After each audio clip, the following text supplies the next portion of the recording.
What up, my dogs? Welcome back. Today we've got a huge countdown. Today we're taking a look at the top 10 best Pokemon of all time. Let's get stuck right into it. Alright, coming in number 10, we've got Haunter. This guy is just shady as hell. Just by looking at him, you know he's up to some bad stuff. He's probably dealing and running drugs to Team Rocket, slinging them to Brock, who we know went off the rails after we smoked him and his Onix at his gym. Alright, coming in number 9, we've got Clefairy, little sweet little honey bunny. I think as a fighter, like most girls I've interacted with, hits you with the Confucius Ray, confuses you, then puts you to sleep, and then just kills you. But I still miss her and want her back.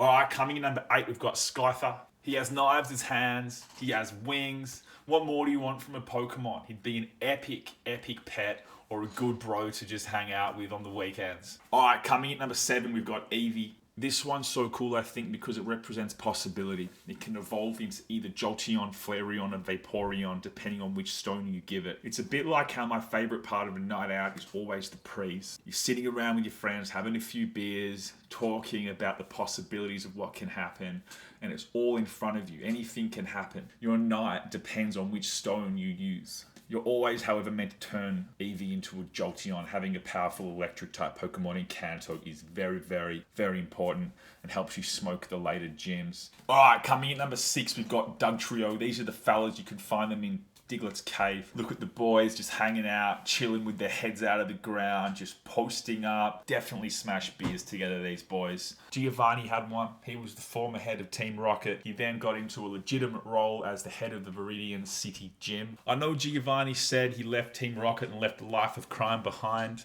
but I'm pretty sure he never did. In fact, I'm almost certain that his gym is a drug front for a world-class drug operation, and I'm 90% sure he kills people too.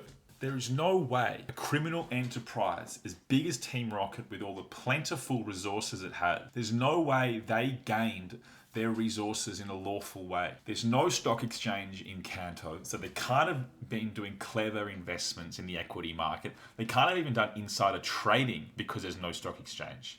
It can't have been through legitimate enterprise because it's never spoken of. It had to be through trafficking, murder, raping, drugs, all the bad stuff. If it's any consolation, it was easy to trump his band of misfit ground-type Pokemon with my water boys. Alright, coming at number 5, we've got Gloom. Gloom just looks wasted all the time with that slobber coming out of her mouth. Definitely hits all the bars in Kanto. My type of guy. The next evolutionary step is Vileplume, who appears to have it all together and is a picture of poise and elegance, whereas Gloom is a fucking mess who looks like they could topple over at any moment. Gloom's an absolute party animal. Between Gloom and the Dugtrio boys, we just know we'd be on for a hell of a night. We'd have to pick a outdoor club or an outdoor bar because the Dugtrio boys would need to dig up through the floor, so we can't have them doing it indoors and getting us booted. But we'd be on for a hell of a night with those boys. Alright, coming in at number 4, we've got Hitmonlee. This guy lives in the gym, but he's never working out. He's just kicking blokes in the shin and being generally shady. Often he's in the change room selling roids to Machop and Brock, who is still seething after we smoked him and his Onix at the gym. We also stole Brock's girlfriend, so Brock's trying to get a revenge bod going, and it's kind of working. I feel like Hitmonlee's the evil brother to Hitmonchan. I always say Hitmonchan's the good guy who plays by the rules, and Hitmonlee's just the asshole who kicks people in the shin. Growing up, I always saw my brother as Hitmonchan, and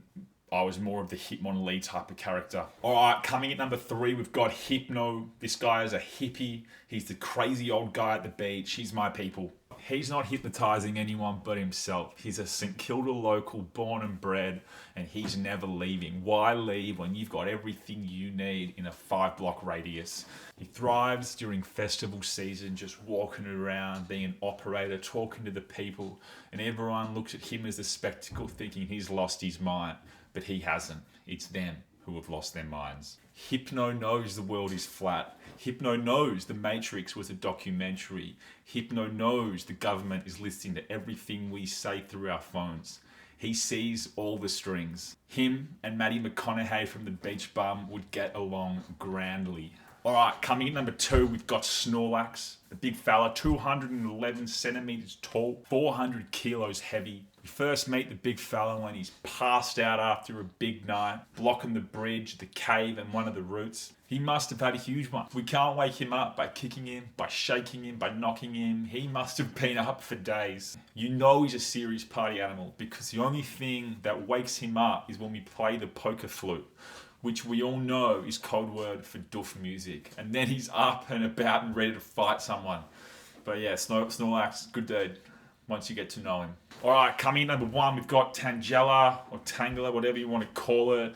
This guy is the skater boy of Kanto, hanging out at the skate parks, just kicking it with the boys. Such a cool looking dude. I think he's the only Pokemon that rocks kicks, or maybe they're just red legs, I don't know. Erica, the Celadon City gym leader, had one. She was a mega babe and wanted to have him around, so you just know he's keeping good company and he's a desirable guy to have around. There's rumours they were even dating at one point, which is pretty sick. But yeah, Tangela looks epic and he's number 1. Alright, that's it for top 10 best Pokemon of all time. Thanks for watching. If you liked it, check out my other videos and hit that subscribe button.